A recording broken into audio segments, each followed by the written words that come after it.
Je suis invité par Maroc Diplomatique pour participer à ce forum et parler de l'Afrique et des possibilités de développement et des relations Maroc-Afrique. Mais il y a des événements qui font que maintenant il faut parler aussi d'autres choses.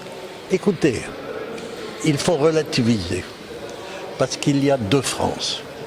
Il y a la France de Macron qui a perdu de sa capacité d'influence, qui a perdu toutes les positions françaises en Afrique, y compris au Maroc, et qu'il y a la France profonde, dont je fais partie, puisque je suis l'ancien conseiller du président de la République française, de Georges Pompidou, et où je regrette complètement ces positions aberrantes lorsque la France aurait dû être le premier pays à reconnaître que le Sahara marocain est marocain.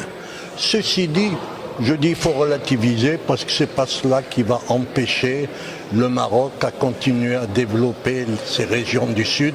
Et on le voit, on y est aujourd'hui et on peut constater que on peut, comme on dit, les chiens aboient, la caravane passe, c'est la même chose. Je crois qu'il faut relativiser complètement cette déclaration saugrenue qui n'est pas conforme à la politique habituelle de la France qui prétendait, au moins au moment où j'étais moi à l'Élysée, on prétendait avoir une politique arabe, une politique marocaine intelligente. Il faut constater qu'aujourd'hui, le Maroc, la France de Macron, elle ne l'a pas. Il est venu faire un circuit en Afrique en disant qu'il avait beaucoup de choses à dire. Il a dit beaucoup de choses qu'il aurait pu dire de France. Et il aurait pu éviter comme ça des manifestations anti-françaises qui ont eu lieu au Gabon lorsqu'il a voulu prendre la parole. Vous savez, il s'est caractérisé au fur et à mesure de son mandat, le premier et le deuxième, par des déclarations saugrenues qui ne sont pas du niveau d'un président. J'ai l'impression qu'on a donné un jouet à un enfant et l'enfant est en train de casser son jouet. Charles Sampro, directeur général de l'Observatoire d'études géopolitiques. Le Maroc a un sens. Et je pense que ce qu'il appelle les Africains, c'est à ce sens, c'est à ses idées. Et je pense qu'il faut aussi voir une chose, c'est que le roi est porteur du grand projet de la coopération Sud-Sud. Mais il a toujours dit, le roi, que cette coopération Sud-Sud n'est pas contre la coopération Nord-Sud.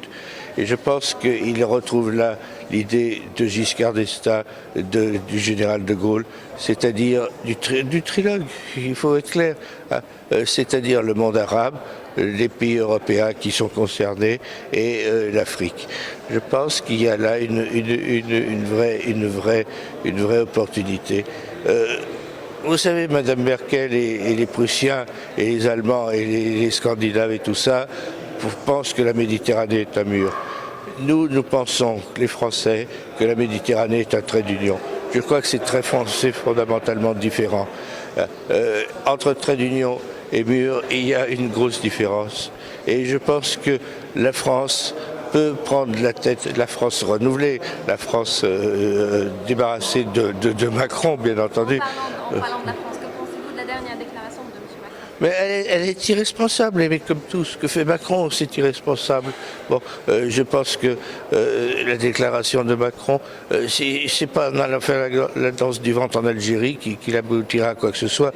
Moi, je me souviens de ce que me disait Bedjedid, Cheldi Bedjedid, l'ancien président algérien. Il me disait: vous ne comprendrez rien au régime algérien si vous sous-estimez le fait il parlait de il disait pas nous, déteste la France et le Maroc. Il déteste le Maroc, pourquoi? Parce que le Maroc est un pays millénaire et que eux, ils ont été créés en 62 par la France. Et je pense que tout est là. L'Algérie déteste le Maroc et la France. Et c'est pour ça que Macron perd son temps de penser qu'il peut se trouver en Algérie des gens de bonne volonté.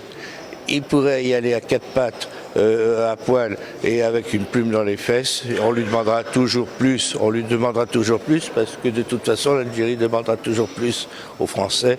L'Algérie déteste les Français comme il déteste le Maroc. Et c'est pour ça que la déclaration de Macron est irresponsable. Nous sommes les amis du Maroc et nous le resterons et nous devons le rester. Oui, mais ça c'est irresponsable parce que qui donne des armes au Polisario aujourd'hui, sinon l'Iran? Les drones iraniens menacent le Maroc. Les drones, et c'est l'Algérie qui les paye, bien entendu. Bon, donc on pousse d'un côté, on pousse le Maroc dans les bras d'Israël, et de l'autre côté, on dit il faut pas avoir des relations avec Israël. Tout ça est irresponsable.